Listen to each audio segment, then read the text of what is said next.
semua, izin memperkenalkan diri, nama saya Elizabeth Dian Novitasari, NPM 23412027, kelas AKT 23A, mata kuliah Bahasa Indonesia.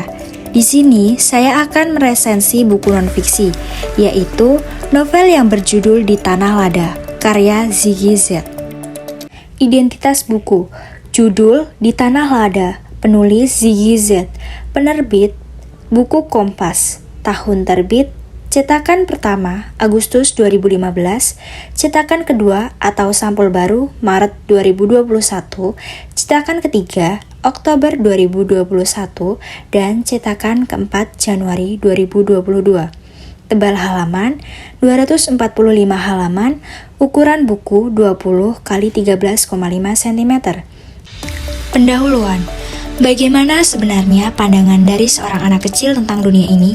Apakah mereka memandang dunia ini hanya sebagai tempat untuk bermain, makan, dan tidur, atau sebagai tempat penuh kasih sayang dari orang-orang sekitar mereka?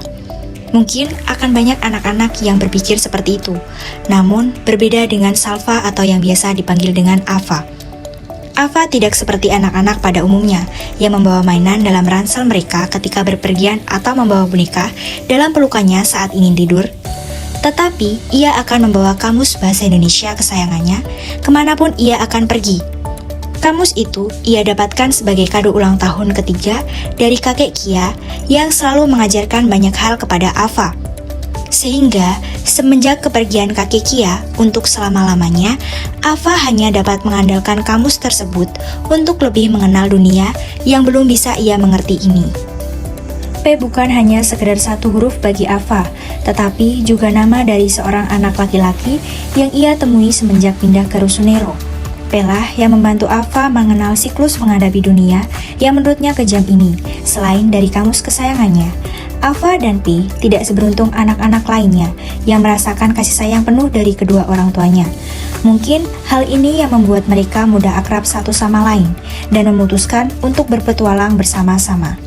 Isi: kepergian kakek Kia membuat Ava dan keluarganya harus pindah ke sebuah rusun rumah yang berada cukup jauh dari perkotaan bernama Rusunero. Hal tersebut disebabkan oleh keegoisan ayahnya yang suka berjudi dan tidak menyukai anak kecil, bahkan anaknya sendiri. Ava diperlakukan seperti sampah yang hanya menjadi beban bagi keluarganya. Padahal, ia hanya seorang anak kecil yang tidak mengetahui apa-apa tentang dunia ini. Memiliki mama yang baik tidak menjamin ia diperlakukan baik pula oleh ayahnya. Mungkin hal tersebut hanya membuat Ava berpikir untuk mencari kasih sayang atau sekedar perhatian dari orang lain yang dapat memperlakukannya dengan baik. Mungkin akan banyak orang mengira Ava adalah anak yang aneh dan terlalu dewasa dibandingkan dengan anak lain seusianya. Menggunakan kamus bahasa Indonesia untuk menjawab rasa penasaran dari kata-kata yang baru ia temui membuat terbiasa dengan kata-kata baku dan menggunakannya sebagai bahasa sehari-hari. Tidak terkecuali dengan P, anak pengamen laki-laki yang Ava temui di sebuah warteg dekat rusun dan membantunya memotong ayam. Menurut P, Ava aneh karena menggunakan kata yang terkesan sangat formal ketika berbicara. Menurut Ava, P aneh karena namanya hanya terdiri dari satu huruf. Keanehan yang dimiliki keduanya membuat mereka ingin lebih mengenal satu sama lain, hingga mereka suka bermain bersama. Karena ternyata mereka tinggal di tempat yang sama, yaitu Rusunero. Selain tempat tinggal, ternyata mereka memiliki sifat ayah yang sama, kasar dan suka menyiksa anak mereka.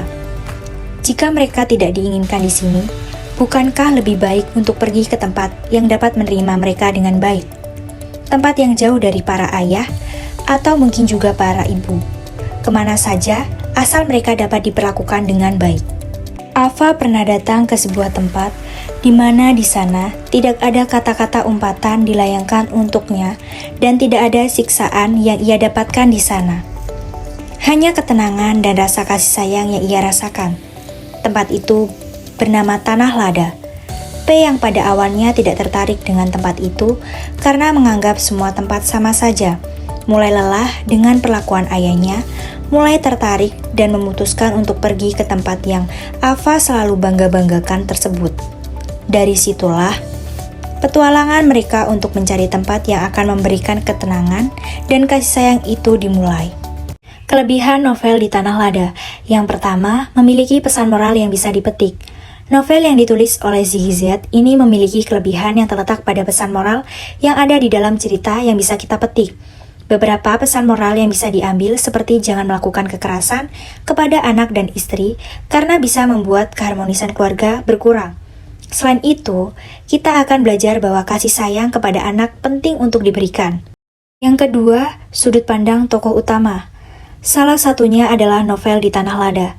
Novel ini menggunakan sudut pandang dari tokoh Salva atau yang lebih dikenal dengan kata Ava. Ava menjadi tokoh aku di dalam novel ini. Pembaca akan merasa kagum karena penulis mampu membangun cerita yang mudah dipahami melalui tokoh anak yang berusia 6 tahun. Yang ketiga, alur yang mudah dipahami. Alur dari novel ini bisa dibilang cukup mudah dipahami, sehingga pembaca akan mudah juga mendapatkan makna yang ada di setiap ceritanya. Setiap makna yang ada di dalam cerita bisa dijadikan sebagai pelajaran dan menambah wawasan kita dalam kehidupan sehari-hari. Kekurangan novel di Tanah Lada. Berbicara tentang kekurangan yang ada di dalam novel ini, terletak pada beberapa dialog yang terlihat kurang membangun suasana cerita. Suasana cerita yang kurang membangun itu biasanya membuat pembaca merasa kurang greget pada bagian cerita itu. Alangkah baiknya penulis mengganti beberapa dialog yang kurang seru agar suasana cerita dapat memiliki daya tarik. Meskipun ada kekurangannya, tetapi secara keseluruhan cerita dari novel ini sangat menarik dan menambah wawasan pembaca, terutama pada dunia anak-anak. Kesimpulan novel di Tanah Lada. Novel yang mengangkat tema kekerasan kepada anak yang dilakukan oleh orang tua sangat menarik untuk dibaca karena ada banyak sekali pelajaran kehidupan yang bisa kita ambil. Terlebih lagi, melalui cerita Ava dan P, kita akan sadar bahwa dalam memahami dunia anak-anak tidaklah mudah karena sudut pandang dan gaya berpikir anak-anak berbeda dengan orang dewasa. Bukankah beberapa keputusan yang diambil oleh anak-anak terkadang membuat orang-orang dewasa terkejut? Di balik cerita-cerita membuat pembaca akan kesal dan kecewa, ternyata terdapat beberapa cerita yang terlihat gemas. Cerita gemas itu berasal dari kepolosan anak kecil yang belum mengetahui banyak hal dan rasa polos yang tinggi, sehingga memicu rasa ingin tahu yang tinggi juga. Selain itu, percakapan antara Ava dan P terkadang membuat pembaca tertawa kecil karena kepolosan mereka. Pembaca yang membaca novel di Tanah Lada akan menyadarkan kita bahwa untuk menjadi orang tua harus memiliki kesiapan matang, terutama kesiapan mental.